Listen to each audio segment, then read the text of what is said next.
ce que je fais. J'avais fait des étagères en bois, hein, donc facile à faire entre guillemets.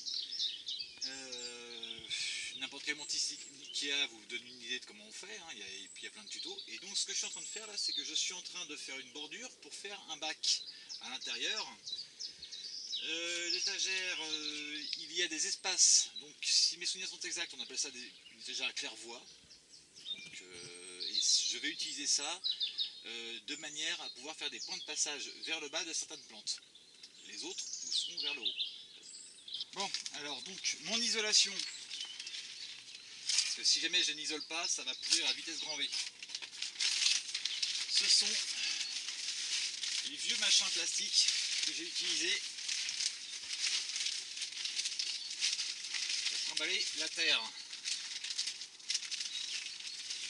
Alors, un petit peu en kikinant, il y a à faire un angle.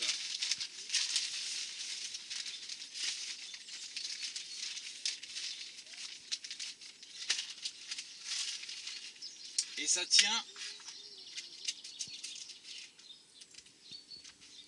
avec des punaises.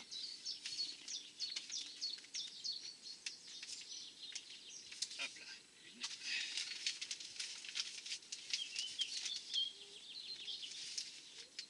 Alors pourquoi avec des punaises? Parce que les punaises ça s'enfonce dans le bois. Si jamais vous avez d'autres matériaux, il va falloir penser à adapter.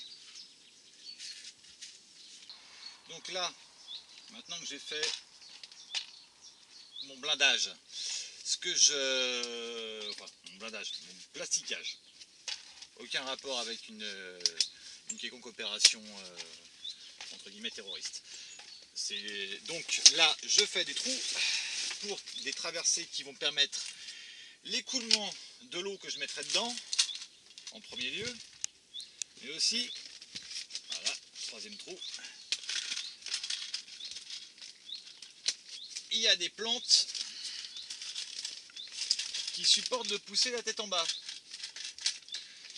Certaines d'entre elles sont des légumineuses. Les légumineuses ont une caractéristique, elles sont capables de fixer l'azote par les racines. Alors, là on n'en voit pas, mais bon. Ah, ouais, non. On en montrera peut-être sur une, où il y aura sur les photos pour ceux qui sont sur mon Facebook. Mais il y a des petites vésicules dans lesquelles en fait il y a des bactéries qui fixent l'azote. Et donc, mes légumineuses vont pousser la tête en bas, récupérer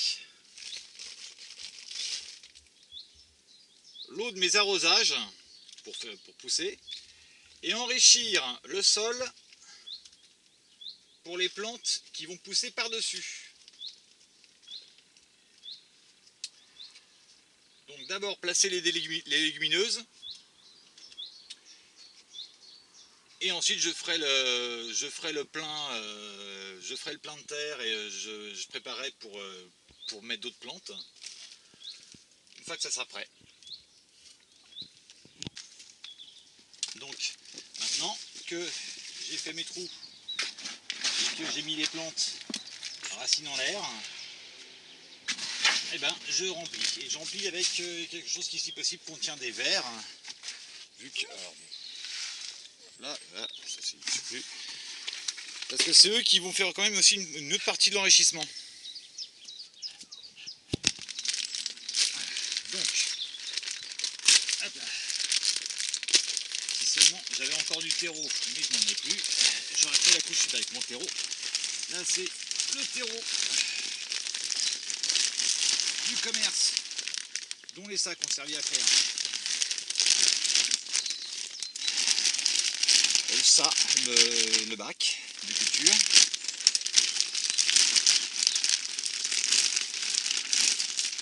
Par en dessous, donc il y a toute une couche déchets de tonte, herbes sèches, ratage des champignons, ou réussite des champignons, mais ce qui reste après. Donc de la matière compostable, digeste pour les vers de terre, Et voilà. J'ai mis quasiment 40 litres. Donc j'étale les 40 litres. Bon, c'est un petit peu festif. Il y en a qui sort. Donc j'ai une couche de terreau de bien 5 cm partout. Couche dans laquelle je vais mettre des plantes. Et voilà, donc là j'ai repiqué tout un tas de légumes feuilles sur le dessus, mais on peut très bien faire un semis de radis ou autre chose du même genre. Et voici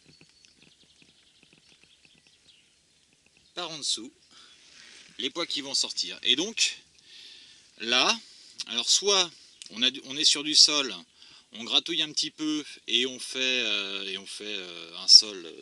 Donc moi ce que je vais certainement faire, et on fait un sol sur lequel entre autres on peut mettre à grossir les plantes qui ont poussé juste au-dessus. Ou inversement, on peut mettre les plantules en bas et faire des semis, tout ça, pour ensuite les faire grossir dans la partie enrichie au-dessus. Ça ne pose aucun problème. Ou alors, vous n'avez pas de sol, et dans ces cas-là, vous refaites un bac, exactement comme j'en ai fait un, sauf que plutôt que de trouer pour faire passer des plantes et les faire pousser la tête en bas, vous les laissez pousser toute la tête en haut, vous ne faites pas de trous.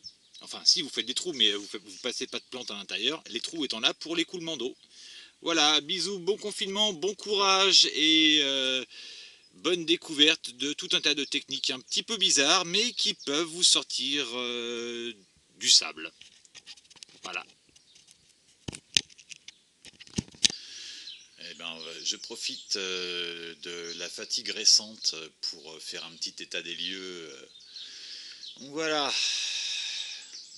Alors si jamais le tomatillo, non pépino, est aussi peu fourni, c'est parce que j'ai déjà pris 3 boutures dessus en fait. Voilà. Donc voilà, donc déjà ça, comme vous voyez, ça pousse, ça continue à germer. Ça c'est la première chose intéressante. La deuxième chose intéressante, la technique gouttière. Ça pousse. Et j'en ai même pris pour en transplanter ailleurs dans un sol. Et voilà, en gouttière ça pousse.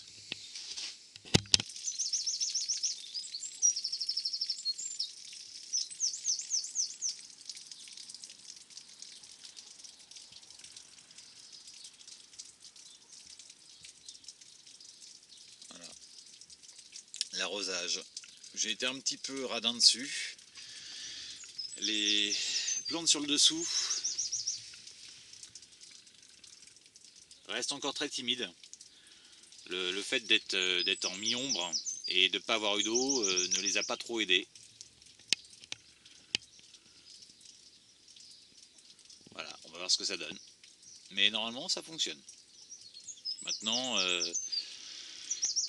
j'aurais peut-être dû faire le... Enfin, normalement quand on fait ça, on le fait un peu plus haut.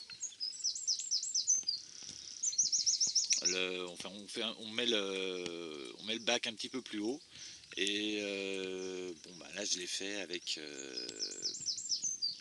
comment dire, autour, j'ai rehaussé de 40-50 cm la zone d'ombre. Ce qui fait que c'est un peu plus délicat. Tant pis, tant pis.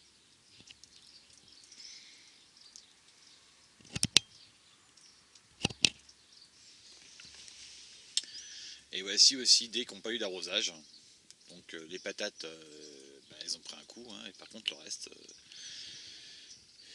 voilà, lui il est carrément en train de refaire ses feuilles. Le reste se porte bien.